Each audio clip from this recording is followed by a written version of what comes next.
अगर हमें भूख हड़ताल करनी पड़ी हम करेंगे, अगर हमें रैलियां निकालनी पड़ी हम करेंगे, अगर तहरीक चलानी पड़ी तो हम वो भी चलाएंगे। इस चार्जशीट का जवाब जिम्मेदारान को देना होगा। Enough is enough. इलेक्शन आपके शेम होते हैं कि पाकिस्तान। अस्सलाम वालेकुम नाज़रीन कराम, पहले आप ये वीडियो देखिए फिर इस पर डिटेल में बात करते हैं। आला अदलिया के 6 जजेस हज़रात यक ज़बान होकर बोले और जो उनके साथ होता रहा, जो उनके साथ बीता, उसको उन्होंने बड़े वाशगाफ अल्फाज में अपने उस लेटर में जुडिशल काउंसिल को बताया कि हमें अपना रोल अदा करना है। हमें इस मुल्क में हमने फ़ैसला करना है कि क्या इस मुल्क में जमहूरियत चलेगी या इस मुल्क में जमहूरियत नहीं चलेगी। अगर किसी का ख्याल है कि जमहूरियत नहीं चलेगी तो इस तरह की जमहूरियत मैं नहीं समझता कि जो वर्स्ट डिक्टेटरशिप से भी ये बदतर है। इस्लामाबाद की तमाम नुमाइंदा तंजीमें यहाँ मौजूद हैं और ये हमारा मामला है। इस्लामाबाद जुडिशरी का मामला है, इस्लामाबाद के रहने वाले शहरियों का मामला है, हमारे जो वकला कम्युनिटी का मामला है। हमने इसको बहुत सीरियसली देखा, इसको हम इसको कंडेम करते हैं। और सारे के सारी बार एसोसिएशन, हमारी जो 3 की 3 बॉडीज़ हैं, हमने इसको कंडेम किया। हमने फेडरल जुडिशल काउंसिल है जिसको ये ख़त लिखा गया, ये नुमाइंदा इज्तिमा इसका मुतालबा करता है कि इसकी फिलफोर तहकीकात की जाएँ। लेकिन अगर ये तासर दुनिया में जाए तो हमारी क्या क्रेडिबिलिटी रहेगी, मुझे बताइए। इलेक्शन आपके सामने हुए, कोई एक आदमी बता दे जो जीता हो वो कहे जी वो कन्विंस हो गया यस हम इलेक्शन जीते। आप दुनिया को क्या मैसेज देना चाहते हैं कि इलेक्शन आपके शेम होते हैं, आपकी अदलिया के फैसले आप मैनेज करते हैं, मॉनिटर करते हैं। तो खुदारा इस मुल्क के साथ रहम किया जाए। और आपके साथ के मवाले कहाँ पहुँच गए? अभी हम वहीं खड़े हैं जो 1970 में थे। हम पीछे गए, हमारी इकॉनमी पीछे गई, हमारे इदारे पीछे गए, हमारी इंसाफ के इदारे कमज़ोर हुए। तो हम उन इदारों से भी मुतालबा करते हैं कि अदलिया को, मुकन्ना को उनका जो काम है वो करने दें। और हम हुकूमतों से भी मुतालबा करते हैं कि आप आज़ाद अदलिया एक बड़े मुआशरे की ज़िम्मेदार होती है। अदलिया आज़ाद नहीं होगी, अदलिया के फैसले आज़ाद नहीं होंगे, बारें आज़ाद नहीं होंगी, पार्लियामेंट आज़ाद नहीं होगा तो कोई फ़ायदा नहीं होगा इसका। तो हम उन तमाम इदारों से, हम जुडिशल काउंसिल से, हम पार्लियामेंट से भी इसके बात का मुतालबा करते हैं। हम उन सियासी जमातों से भी इस बात का मुतालबा करते हैं कि जो अब इक़्तिदार में आई।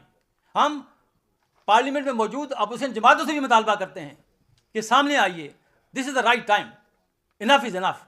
कर्बंगेज़ लेटर देखिए जजेस का कि अगर हाई कोर्ट के जज इस कदर मफलूज होंगे, इस कदर कमज़ोर होंगे तो ये जंगल के कानून में कौन इंसाफ दिलाएगा पिछे हुए तबकात को, जो कमज़ोर लोग हैं, जो बेवाएँ हैं, जो यतीम हैं, जो इन लैंड ग्रैबर से जो उठा ले, ये कौन इंसाफ दिलाएगा?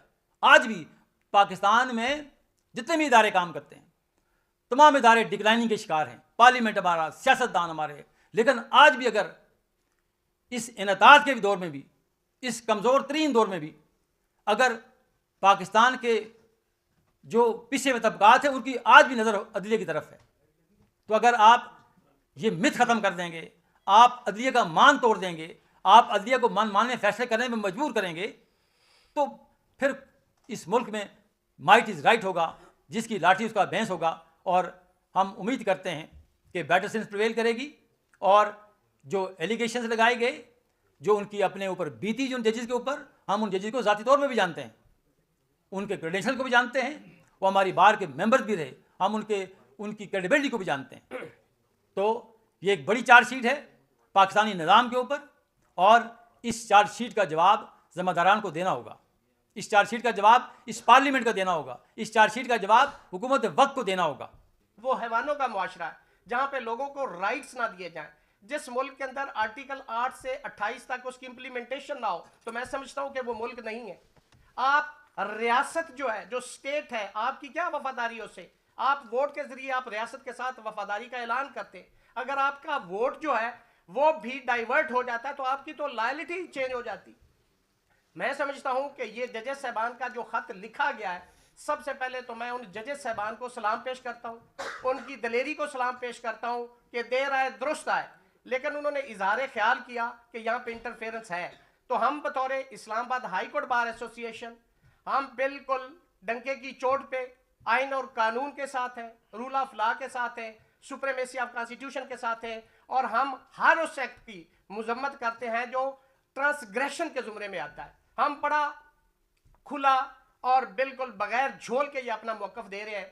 हम आइन और कानून की बालादस्ती के लिए और आज़ाद अदलिया की जंग लड़ने के लिए हम हर वो इकदाम, अगर हमें कन्वेंशन बुलाने पड़े हम बुलाएंगे, अगर हमें नुमाइंदा कन्वेंशन बुलाना पड़ा हम बुलाएंगे, अगर हमें भूख हड़ताल करनी पड़ी हम करेंगे, अगर हमें रैलियां निकालनी पड़ी हम करेंगे, अगर तहरीक चलानी पड़ी तो हम वो भी चलाएंगे। और आपने देखा है इस मुल्क के अंदर कि वकला ने वो तहरीक चला के पूरी दुनिया के अंदर ये साबित किया, और ये वो तहरीक थी जिसके अंदर एक गमला तक नहीं टूटा था, कोई वायलेंस नहीं हुआ था। तो हम बिलीव करते हैं, हम पीसफुल रेवोल्यूशन चाहते हैं पाकिस्तान के अंदर, कि मुल्क के अंदर आज़ाद अदलिया हो, इस मुल्क के अंदर हर इंसान को उसका जो कॉन्स्टिट्यूशनल राइट है वो उसको मिले। तो हम इस इकदाम की जो जजेस साहबान ने अपने खतूत के अंदर लिखा है हम उसकी मजम्मत करते हैं। और दूसरा, हम बड़ा categorically supreme court of Pakistan chief justice साहब से भी ये मुतालबा करते हैं कि इन तमाम मामलात का जुडिशल कमीशन बना के इंडिपेंडेंटली उसकी इंक्वायरी करवाई जाए, और जो उसके अंदर मुलव्वस हैं उनके खिलाफ बिल्कुल आइन और कानून के मुताबिक कार्रवाई होनी चाहिए। क्योंकि आर्टिकल 25 कॉन्स्टिट्यूशन ऑफ 1973 ये कहता है कि no one is above the law, everybody is equal before the law, equal treatment of law should be given to every citizen of Pakistan.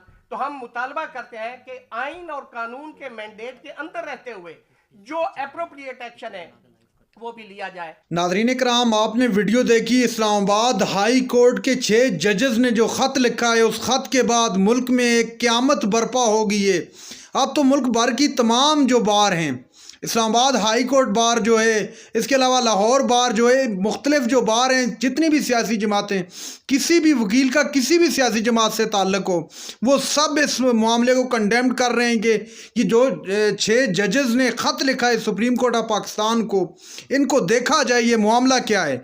अगर जजेस इस तरह मफलूज हो जाएंगे तो फिर वो आम आदमी को, पिसे हुए तबके को किस तरह इंसाफ देंगे। नाज़रीन कराम, तमाम सियासी जमातों को भी दावत दी वकला ने। आपने देखा ये हंगामी और क़यामत बर्पा जैसी प्रेस कॉन्फ्रेंस में कहूँगा इसको, इन्होंने जो बुलाई उसका बुलाने का मकसद यही था कि मुल्क के अंदर इंसाफ का बोलबाला हो, ताकि हर गरीब अमीर शख्स को इंसाफ मिल सके। इस वक्त मुल्क के अंदर मुख्तलिफ सवालात सामने आ रहे हैं, मुख्तलिफ चीज़ें सामने आ रही हैं। कोई कह रहा है गद्दारी का मुकदमा होगा, कोई क्या कह रहा है, कोई क्या, लेकिन कंफर्म रिपोर्ट कहीं से भी नहीं मिल रही है। अभी वकला ने तैयार कर लिए कि हम इस मामले को नहीं छोड़ेंगे और हर रात तक जाएंगे इस मामले को उठाने के लिए। नाज़रीन कराम, ये थी आज की हमारी वीडियो। चैनल पर जो नए चैनल को सब्सक्राइब करने के लिए, वीडियो तक के लिए अल्लाह हाफ़िज़।